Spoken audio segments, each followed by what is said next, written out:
Hello બહેનો, જય માતાજી, જય શ્રી કૃષ્ણ બધાને. તો આજે આપણે બનાવવાના છીએ હલવો. જેવો અત્યારે ચોમાસાની ઋતુ ચાલે છે તો દૂધી ખૂબ જ તાજી સરસ આવે છે. તો ચાલો હલવો બનાવીએ. જો આ દૂધી મેં 2-3 વાર ધોઈને લઈ લીધી છે. એને આપણે ખૂબ જ નીચોવી લીધું છે, આવી રીતે કરીને ખૂબ પાણી કાઢી લીધું છે બધું. અને હવે એને આપણે ઘીમાં આપણે શેકી નાખવાની છે. દૂધીને જરાક વાર શેકી નાખવાની છે. આવી રીતે ઘીમાં એને પહેલાં ખૂબ જ તે આપણે બફાવા દેવાનું કે શેકવા દેવાનું ઘીમાં બહુ જ તે ઘણી વાર સુધી. આ આપણે ફ્રૂટ કલર નાખીને દૂધ લીધેલું છે. હવે દૂધ નાખીને અને આપણે આ હલવાને બફાવા દઈશું થોડી વાર સુધી. આ આપણે દૂધમાં બફાઈ ગયો છે સરસ મજાનો, તમે જોઈ શકો છો. મલાઈ નાખી હતી એટલે કણી કણી દારે થઈ ગયો છે. હવે આપણે એમાં ખાંડ નાખશું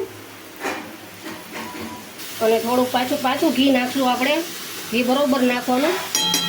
આ લીધો છે આપણે એલચીનો ભૂકો. એલચીનો ભૂકો આપણે નાખી દઈશું. જો આ આપણો હલવો થઈ ગયો છે રેડી. તૈયાર. આવી જાઓ બધા ખાવા. જય હિન્દ, જય ભારત.